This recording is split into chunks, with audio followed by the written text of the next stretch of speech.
Video শুরুতে বলি ফোনটির মধ্যে 7300 এমএএইচ এর ব্যাটারি পেয়ে যাবে। হ্যাঁ, আপনি ঠিকই শুনেছেন, 7300 এমএএইচ এর ব্যাটারি। 7300 এমএএইচ এর ব্যাটারি থাকার পরও ফোনটি 7.89 mm এর স্লিম। তারপরও ফোনটির ওজন 199 গ্রাম এর কম। এই ফোনটির যে ডিসপ্লেটি আছে সেই ডিসপ্লেটি ফ্ল্যাগশিপ লেভেলের ফোনগুলোর মধ্যে থাকে। এই ফোনটির নাম হলো iQOO Z10। প্রথমে ব্যাটারির ব্যাপারে যদি বলি তাহলে 7300 এমএএইচ এর খুবই বড় আকারের ব্যাটারি পেয়ে যাবে। আপনি যদি দীর্ঘ সময় ধরে সোশ্যাল মিডিয়া ব্যবহার করতে ভালোবাসেন কিংবা গেমিং করতে ভালোবাসেন তাহলে এই ফোনটি আপনার জন্য একেবারে পারফেক্ট। ইন্ডিয়ার biggest battery ever phone. iQOO claim করে যে স্টুডেন্টের কথা মাথায় রেখে ফোনটিকে বানানো হয়েছে। ফোনটির একবার লুকটা দেখুন, দেখতে অনেকটা ভিভো X200 এর মতো না? এই কালারটি গ্লাসিয়ার সিলভার, তাছাড়া স্টেলার ব্ল্যাক পাওয়া যাচ্ছে। ফোনটির কালার এবং ব্যাটারি এই দুটি হাইলাইট নয়, ফোনটির যে ডিসপ্লেটি আছে সেই ডিসপ্লেটি ফ্ল্যাগশিপ লেভেলের ফোনগুলোতে ব্যবহার করা হয়। এই সেগমেন্টের আর অন্য কোনো ফোনের মধ্যে এই ডিসপ্লেটি পাবেন না। 6.77 ইঞ্চির ডিসপ্লে, আর এই ডিসপ্লেটি ভিভো X200 এর মতো ফোনে ব্যবহার হয়েছে।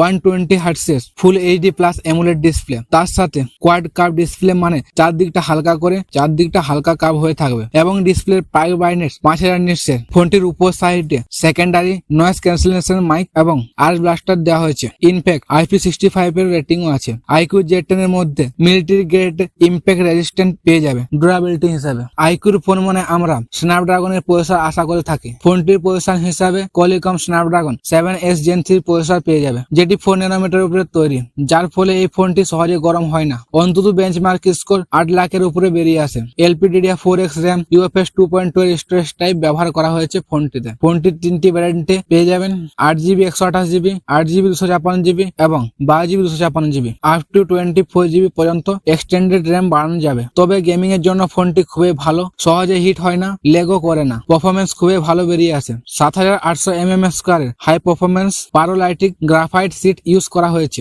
যার ফলে ফোনটি গরম তো হবেই না বললে চলে। Total 42000 mm square cooling area দিয়ে দিয়েছে ফোনটিকে ঠান্ডা করার জন্য। এছাড়াও iQOO স্মার্ট টেম্পারেচার কন্ট্রোল দিয়ে দিয়েছে। এত সব কিছু দিলে মনে হয় কোম্পানি ফোনটির পারফরমেন্সের উপর নজর দিচ্ছে। আপনার যদি মনে হয় গেম প্লে করতে করতে যদি আপনার মনে হয় ফোনটি চার্জ দিতে হবে, তাহলে ফোনটিতে বাইপাস চার্জিং এর সুবিধা দিয়ে দিয়েছে। ফোনটিকে চার্জ করার জন্য 90 ওয়াটের ফাস্ট চার্জার দিয়ে দিয়েছে। 50% চার্জ করতে টাইম নেই মোটামুটি 33 মিনিটের কাছাকাছি। ফোনটি একবার চার্জ দিলে মোটামুটি 2 দিন ভালোভাবে ব্যবহার করা যাবে। 5000 mAh এর ব্যাটারি ব্যাকআপের সাথে 7300 mAh ব্যাটারি ব্যাকআপের যদি তুলনা করি তাহলে iQOO যে হিসাব সেই হিসাব অনুযায়ী 5000 mAh এর ব্যাটারি হয় তাহলে 35 ঘন্টা স্ক্রিন অন টাইম, আর 7300 mAh এর ব্যাটারি হয় তাহলে 47 ঘন্টা স্ক্রিন অন টাইম দেবে। তার মধ্যে গেমিং, ভিডিও রেকর্ডিং, মিউজিক শোনা, কল করা, WhatsApp, Instagram long battery life হওয়ার কারণে ফোনটিকে খুবই ভালোভাবে ব্যবহার করতে পারবে। iQOO তার মোবাইলগুলোতে এত ভালো ক্যামেরা দেয় না, কিন্তু এই ফোনটির ক্ষেত্রে সম্পূর্ণ আলাদা। 50 মেগাপিক্সেলের মেন ক্যামেরা, 882 সোনি IMX এর ওয়াইস সেন্সর ব্যবহার করেছে। মেন ক্যামেরাটি ফ্ল্যাগশিপ লেভেলের সেন্সর ব্যবহার করার কারণে খুবই ভালো ছবি তুলতে পারে। দামের হিসাবে ডে এবং লো লাইট কন্ডিশনে ছবি ডিটেলস ভালো ক্যাপচার করে। ফ্রন্টে 32 মেগাপিক্সেলের সেলফি ক্যামেরা আছে।